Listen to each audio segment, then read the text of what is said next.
Bonjour, je vais reprendre où on s'était arrêté lors de la première vidéo. Dans la première vidéo, je vous avais expliqué un peu le phénomène Doppler. Donc le phénomène Doppler, c'est quoi?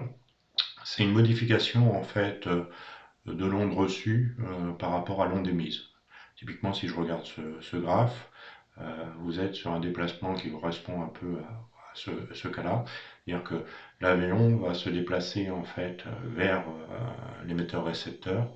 Dans ce cas-là, vous envoyez une fréquence F0 et vous allez recevoir une fréquence qui est à F0 plus FD.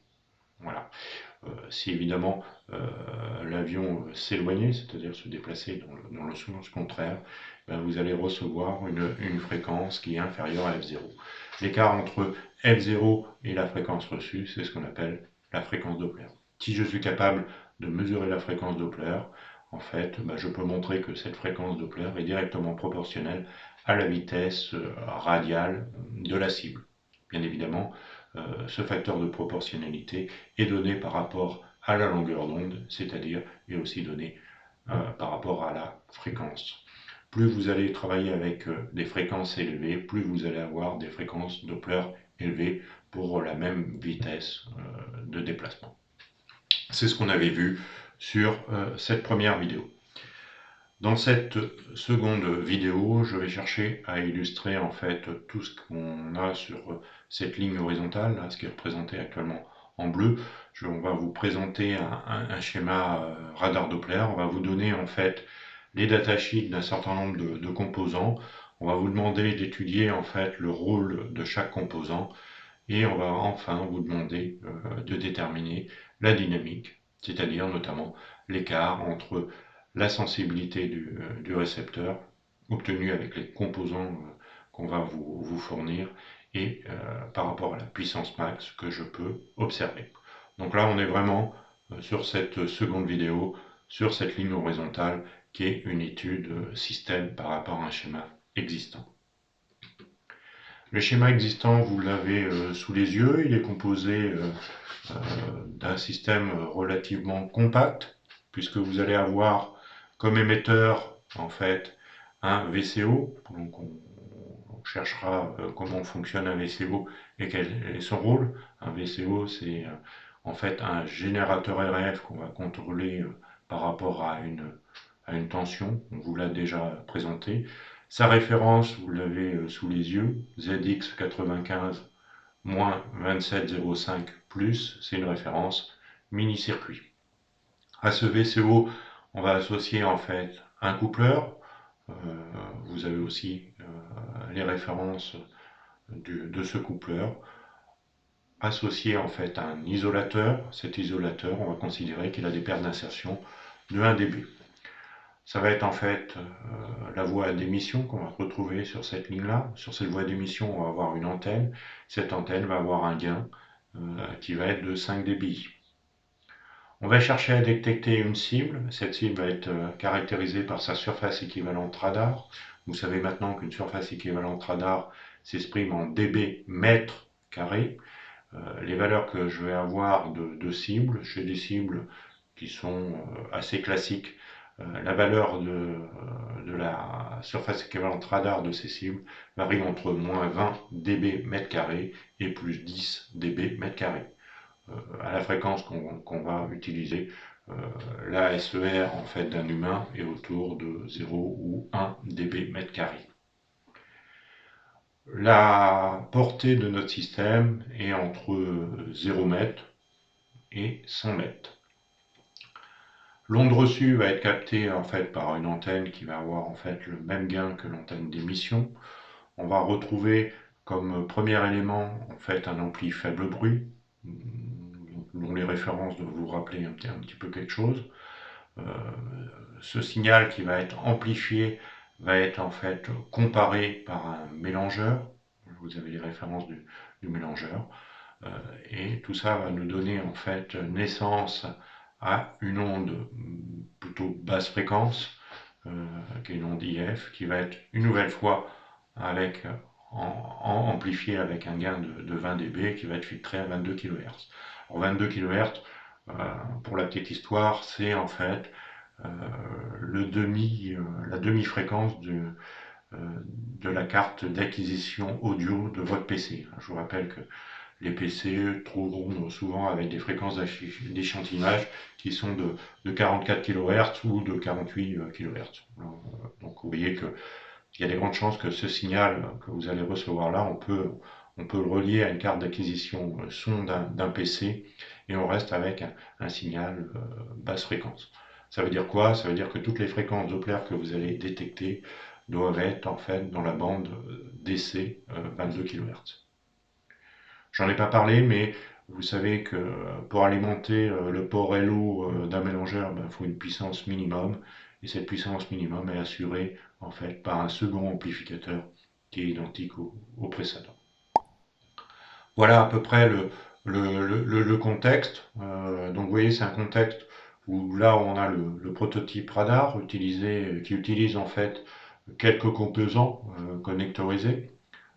Alors des composants RF ou des composants BF, là on est plutôt sur des composants BF, et vous avez des caractéristiques extérieures qui sont des caractéristiques du contexte de mesure, notamment la distance max que j'ai entre mon système radar et ma cible, la portée, et les caractéristiques de la cible que je cherche à détecter avec un élément de spécification qui est la surface équivalente radar. Vous voyez que là, en fait, vous avez tous les éléments pour pouvoir étudier ce système. Bien évidemment, vous avez compris qu'à l'extérieur, on allait utiliser l'équation radar pour déterminer la puissance reçue en fonction de la puissance émise. Je pense que ça doit vous rappeler un certain nombre de choses, notamment le BE SER. Donc on va étudier maintenant, à partir du schéma qui vous a été présenté, chaque fonction et le travail que vous allez avoir à faire, on va y arriver, c'est ce travail-ci.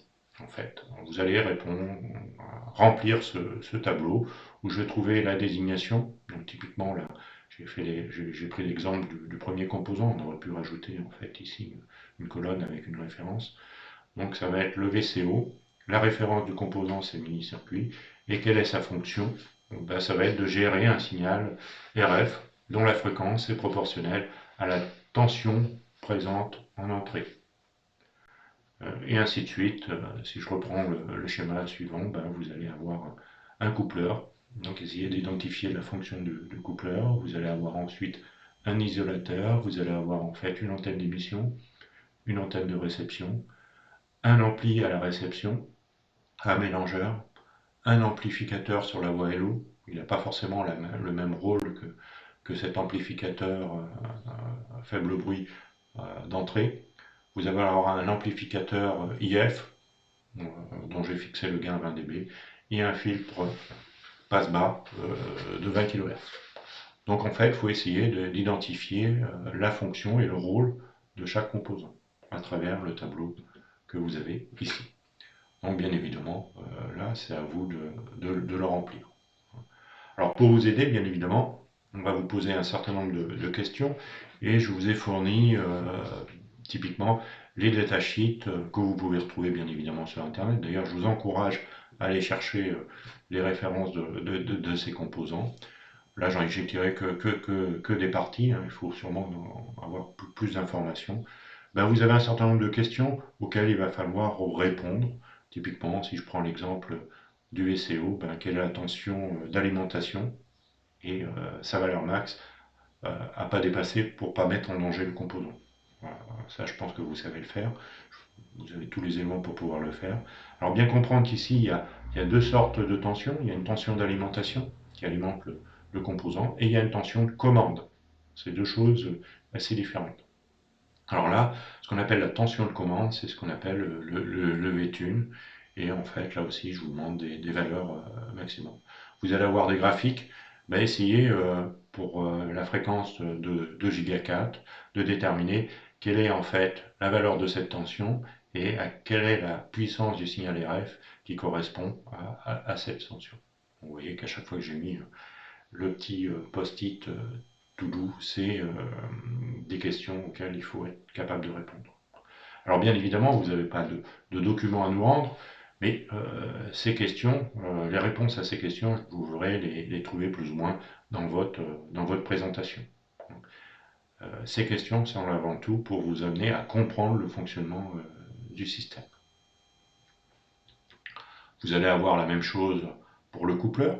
Donc là, vous avez les spécifications de coupleur, vous avez les références de coupleur. C'est un vocabulaire que vous devez être à même de comprendre. C'est notamment des choses qu'on a vues pendant le semestre 1 de la formation. Vous voyez, c'est vraiment de l'analyse de datasheet comme on l'a fait en M1 et en M2. Même chose pour l'amplificateur, avec une notion de point de compression. Là aussi, c'est du matériel mini-circuit. Je vous encourage en fait à aller chercher les datasheets complètes. Alors vous avez l'habitude de les utiliser, hein, c'est les amplis qu'on a au laboratoire. Tous les composants qui me sont présentés là, c'est évidemment des composants qu'on a à l'IUT de Ville d'Avray. Le mélangeur, même information. Soit vous retrouvez les docs, là vous avez assez d'informations aussi pour retrouver ces docs. Si vous avez besoin de plus d'informations, si vous ne trouvez pas les docs, bien évidemment, vous nous sollicitez. Hein. Là, le facteur de bruit, ben, vous le savez peut-être pas, mais à titre d'information, typiquement, facteur de bruit, pour un mélangeur, ben, on prend en fait les paires de conversion auxquelles on ajoute un dB. Le point de compression, je pense il est donné, donc à vous de le trouver. Les paires de conversion, je pense qu'elles ont été définies, et si vous ne vous rappelez pas effectivement comment on les trouve, vous essayez de trouver une datasheet ou au moins une note d'application qui explique ce qu'est une paire de conversion. On pourra éventuellement vous mettre aussi des documents en ligne si vous ne trouvez pas cette information. L'idée est aussi de ne pas rester bloqué à une des questions. Si vous n'avez pas l'information, bien évidemment, vous nous sollicitez par mail. Alors je dis nous parce que je vous rappelle que vous travaillez à l'échelle d'un groupe. Alors là, ce qui n'est peut-être pas idiot aussi, c'est de vous répartir les différents composants. Et après, de refaire une séance où chaque étudiant expose les résultats et puis amène une discussion au sein du groupe. Et éventuellement formalise des questions qui pourront nous être remontées par la suite. Alors après, on arrive à des études un peu plus conceptuelles. Typiquement, je vais vous demander de déterminer la bande de fréquence d'émission possible. Alors en fait, je vous donne quand même un certain nombre d'infos. Notamment, je vous dis que l'isolateur, il va travailler à la même fréquence que les systèmes. Vous l'avez, on supposera que l'isolateur a la même bande de fréquence que l'isolateur. Donc si vous avez la bande de fréquence de l'isolateur, vous êtes à même de... alors d'ailleurs, je viens de voir que j'ai fait une erreur. On supposera que l'isolateur a la même bande de fréquence que l'isolateur, ça veut strictement rien dire. Alors on supposera que l'isolateur a la même bande de fréquence que le VCO. Là, vous remplacez isolateur. Donc là, je vais barrer ce truc-là. À la place d'isolateur, en fait, c'est... Je vais rajouter ici VCO.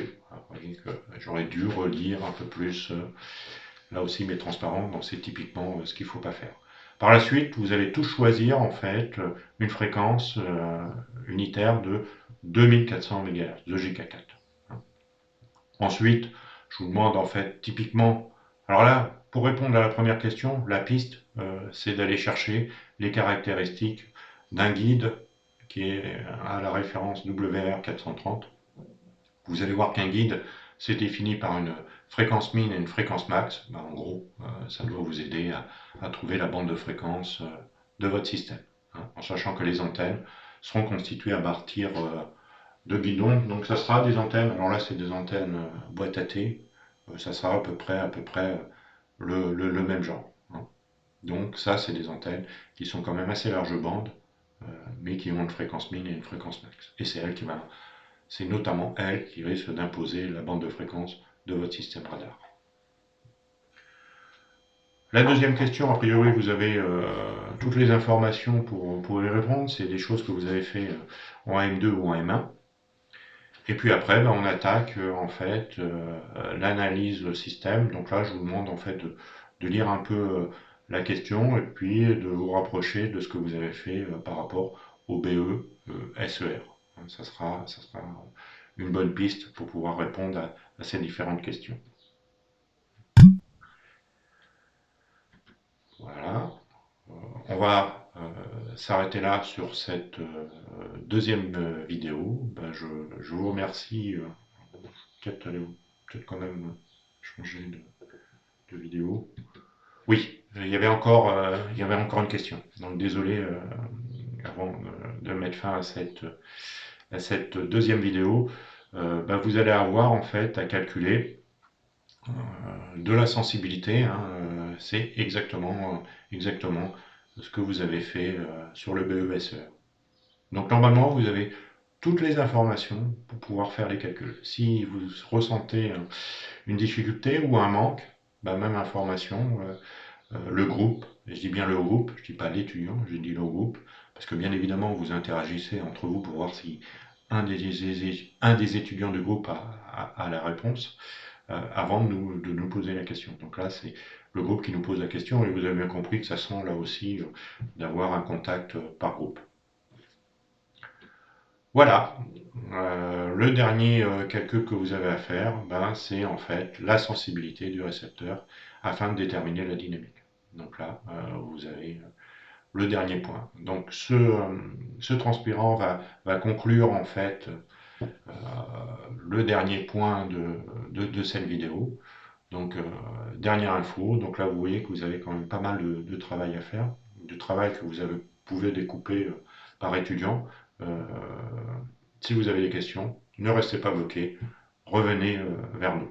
Mais avant de revenir vers nous, discutez déjà entre vous. Encore merci pour votre attention et je vous dis à bientôt dans la troisième vidéo.